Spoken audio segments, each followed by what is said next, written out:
Let's say that I'm making lunch and I get inspired.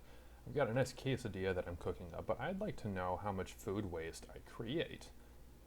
Approximate the shape as a cone, but it doesn't very much look like a cone. It'd be a pretty bad approximation. Instead, I take inspiration from the tortillas.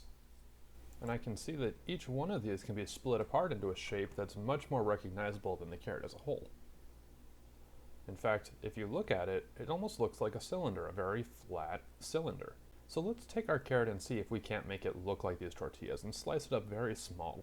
Now we can see that again, we've got that same cylinder type shape that if I'm going to stack everything back together, I could get the carrot back the way it was.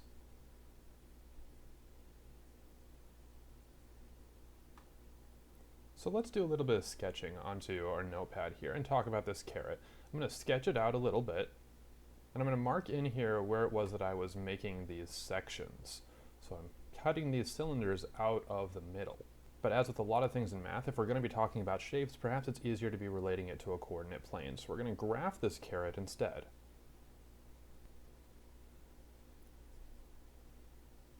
But there's no reason that I need to keep the entire carrot on the graph because I'm just going to assume that it's a cylinder, and cylinders are rotationally symmetric. So let's go ahead and cut off that bottom part of the picture, and we'll just work with the top for right now, and imagine that we're going to spin it so that we get these cylinders. Now, if we're looking for what the dimensions of these cylinders are, now that it's on the coordinate plane, it's much easier to recognize that these tiny little heights that we have in the cylinder are like our little dx's if we're in calculus. The volume of the cylinder, after all, is going to be pi r squared h, but we have more details now where instead of dealing with r's and h's, we can relate everything back to x. So now we've got our f of x squared times h, but instead of h, we know that h was really our little dx there, so we can replace it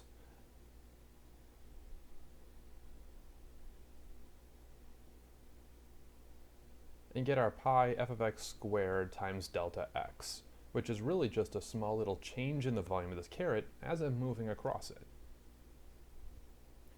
For accuracy, we can then run this down using limits to a more infinitesimal approach.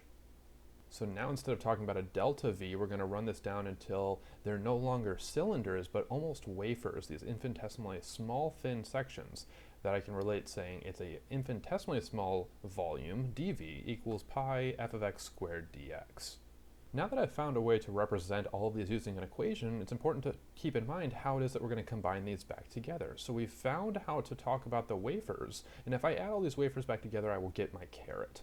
And so just like we did in the video for stacking these back together, we can think of that using an integral. After all, that's what adding is. Adding is nothing more than an integral. So we can imagine adding up all these small little volumes, these dv's, to get our total volume. And since we now have an equation for what dv is above, we can replace everything that we have in terms of x.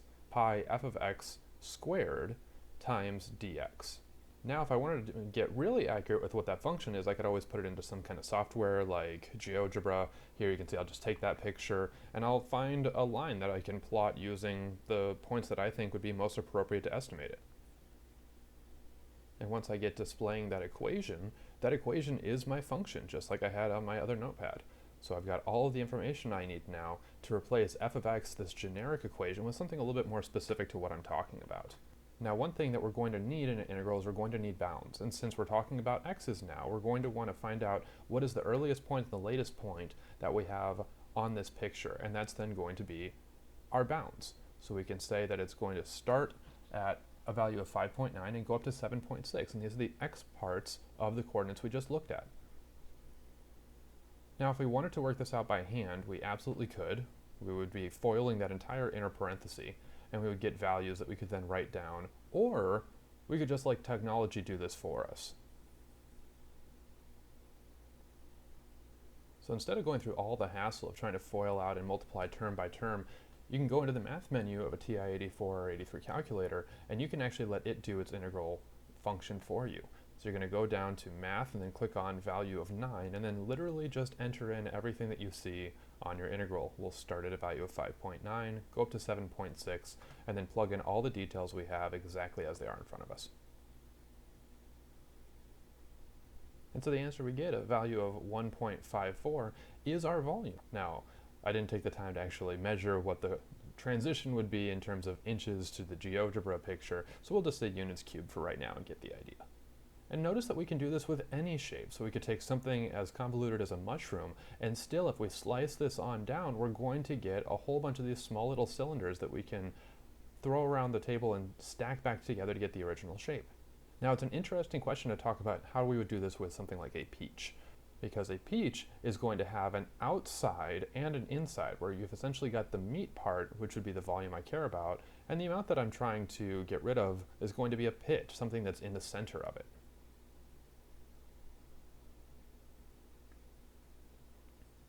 Now if we follow that exact same idea, you can see that there's essentially a hole that's in the center. It's almost like we're missing part of the inside.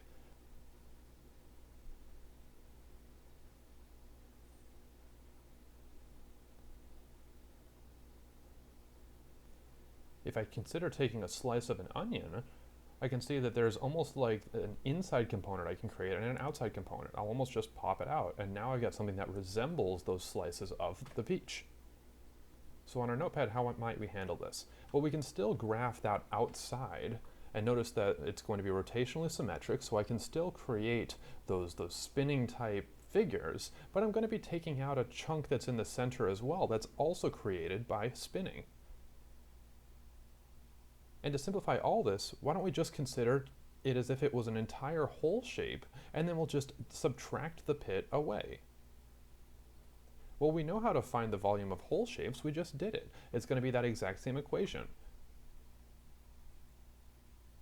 But here we have to be careful because we're going to have two different functions. G of x maybe refers to the one on the inside and f of x to the one on the outside. But all we're doing is simply taking a volume of a large onion and subtracting a volume of a smaller onion on the inside.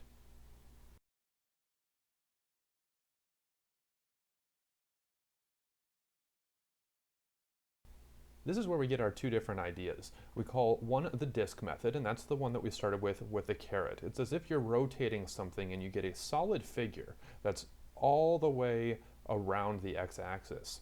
And that's going to be our integral of pi times f of x squared dx, following our volume of our cylinder.